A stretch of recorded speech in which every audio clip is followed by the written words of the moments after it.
نحمده ونصلي على رسوله الكريم أما بعد فأعوذ بالله من الشيطان الرجيم بسم الله الرحمن الرحيم السلام عليكم ورحمة الله وبركاته رب اشرح لي صدري ويسر لي أمري واحلل عقدة من لساني يفقهوا قولي. In the last lesson we looked at the nominal sentence where a noun was used as a subject. In this lesson we will be using different phrases as subject and predicate. A sentence can be made of phrases. There are three possibilities that a phrase can appear in a sentence. The first possibility is that the subject is a phrase and the predicate is a noun. The second possibility is that the subject is a noun and the predicate is a phrase. The third and the last possibility is that both the subject and the predicate are phrases. We will start by constructing nominal sentence using phrases as a subject. We know from our knowledge that there are four types of phrases: genitive or possessive phrase, descriptive phrase, demonstrative phrase, and proposition phrase. Here three examples are given where phrases are used as subject. Brother of Hamid is righteous, little boy is intelligent, and this book is new. In the first sentence, brother of Hamid is subject and righteous is used as predicate. You can see that subject is not a single noun or word, but instead it is a genitive phrase. In the second example, little boy is intelligent, the subject again is a phrase and the predicate is a single noun. The phrase used as subject is descriptive phrase. And finally, in the third example, this book is new, the subject is a phrase and predicate is a single noun. In the last example, the phrase is demonstrative phrase. These three examples cover three types of phrases: genitive, descriptive, and demonstrative phrase, where they are used as subject. But we learned four types of phrases. Therefore, we did not give any example from a preposition phrase. We do not take any example because there is a reason that we can't use prepositional phrase as a subject. Please keep this point in mind, and we will come back to this once we understand the theory working behind it. Let's translate them. You need to be very clear about these phrases construction as we have already covered them. For brother of Hamid, we can write Ahu Hamidin. For righteous, we can write Salihun.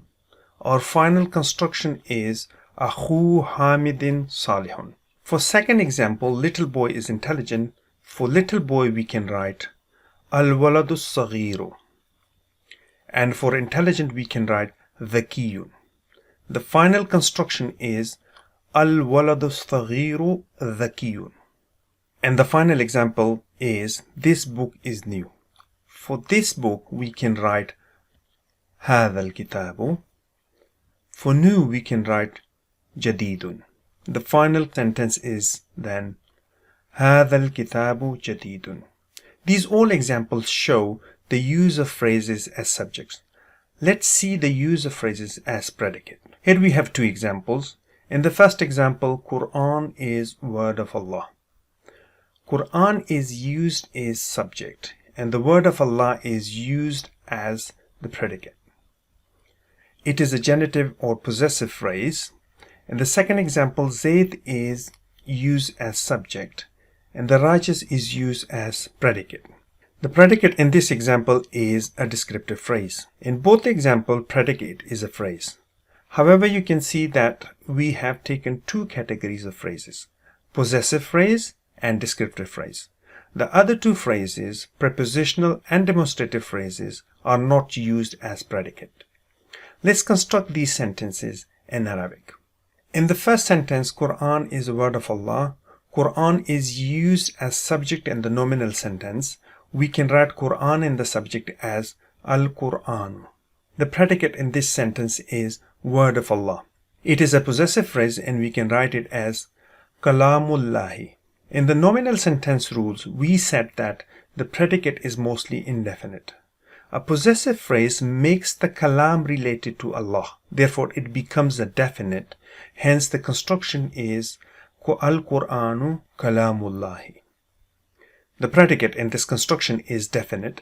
Therefore, in some cases where it is not possible, we will be using a definite predicate. In the second sentence, Zayd is righteous, we can translate Zayd as Zaydun. For righteous, we can use Salihun. And for person, we can use Rajulun. Here, righteous person is a descriptive phrase used as predicate. Therefore, the final construction is Zaydun Rajulun Salihun. In the example of the subject phrases, we did not use prepositional phrase. And in the predicate phrase examples, we did not use prepositional and demonstrative phrase. There are three important questions that need to be answered. The first question is why we cannot use prepositional phrase as a subject. The second question is why we cannot use prepositional phrase as a predicate. The final question is why we cannot use demonstrative phrase as a predicate. Now I want you to keep these questions in mind. Once we build a concept in lesson 29, we will look for their answers. So far we have taken example of phrases as subject and as predicate. The last possibility is that both the subject and the predicate have a phrase in it. In this example, the subject has a genitive phrase and the predicate has also a genitive phrase. The phrase and the subject is translated to Arabic and gives Ata'atur Rasuli, and the predicate is translated as Ata'atullahi. I wanted to mention a point here, and we will come back to this in the verb discussion. Ata'atu is a noun. The verb of this noun is ata'ah.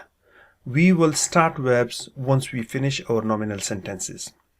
In this nominal sentence, genitive phrase is used in as a subject and predicate. When we bring and join these two phrases, it will make a complete sentence of Ata'atur Rasuli, Ata'atullahi. On its own, these two phrases are incomplete. But when joins in this combination, it makes a complete sentence. This can be related to a story. Once there was a flood in a town, everyone got out of the town, except two friends.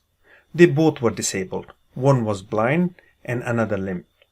The two joined together to help each other. The limp sat on the shoulder of the blind and showed the way to go out of the town. In this situation, you can see these two incomplete phrases made a complete phrase or sentence. The application of the construction that we built is given here in the two examples. One example is from Quran and the other is from Hadith. It is clearly mentioned in Quran Surah Nisa verse 80 that مَن يُطِيعِ الرَّسُولَ فَقَدْ أَطَاعَ اللَّهَ. يُطِيعِ الرَّسُولَ, obeys the messenger. فَقَدْ أَطَاعَ اللَّهَ, so he obeyed Allah. It means that if we follow the sayings of Prophet Muhammad, then that means that we are following the instruction of Allah. This can also be seen from the given hadith from Sahih Muslim. Prophet Muhammad says that Man ata'ani faqad ata'a Allah wa man asani faqad asa Allah. Man ata'ani, so Prophet Muhammad says that who he obeyed me, faqad ata'a Allah, so indeed he obeyed Allah. Wa man asani, and who he disobeyed me, faqad asa Allah, so he disobeyed Allah. So these two examples are related to each other. The hadith explains the verse of the Quran. Let's see some practice example from Quran and Hadith where we can apply our knowledge that we learned so far. In this practice, the predicate is given as a genitive phrase and the subject is given as a single word of as-salatu. You can see that as a subject it has alif and lam at the beginning. The meaning of as-salatu is the prayer. For the word merajo, there is no such a word in English to translate. Merajo is the ascension of Prophet Muhammad to the heaven and then returning back to the earth. Therefore, we leave the translation as Miraj. The last word in the genitive phrase is al-mu'mini. The translation is the believer. Therefore, the complete nominal sentence is the prayer is Miraj of the believer. This nominal sentence is exactly the same as before, where Imaduddin is a genitive phrase. And the subject is the same as before, therefore we can write the meaning of as-salatu as the prayer. The meaning of imadu is pillar And the meaning of ad-din is the faith. Therefore, the complete nominal sentence is the prayer is the pillar of the faith. The final practice has a predicate as phrase. But this time there are two predicates and both are genitive phrases. These two predicates are joined by a coordinating conjunction, wow. In Arabic, this wow is called as harfi ataf. In English, we use and as a conjunction. You can join as many phrases as you want with this conjunction. However, they all will be considered as predicate. For the subject ad-dunya, the translation is the world. The word sijnu is translated as prison. The word al-mu'mini is translated as the believer. The conjunction wow is translated as and. The word jannatu is translated as paradise. And finally, the word al-kafiri is translated as the non-believer. Therefore, the complete nominal sentence is written as the world is prison for believer and paradise for the non-believer. In this lesson, we use different phrases as subject and predicate. In the next lesson, we will add some additional information to predicate. Subhanallah wa bihamdihi. Subhanakallahumma wa bihamdika ashhadu an la ilaha illa anta astaghfiruka wa atubu ilayk. Rabbana atina fid dunya hasanatan wa fil akhirati wa hasanatan wa qina adhabun nar. Assalamu alaikum wa rahmatullahi wa barakatuh.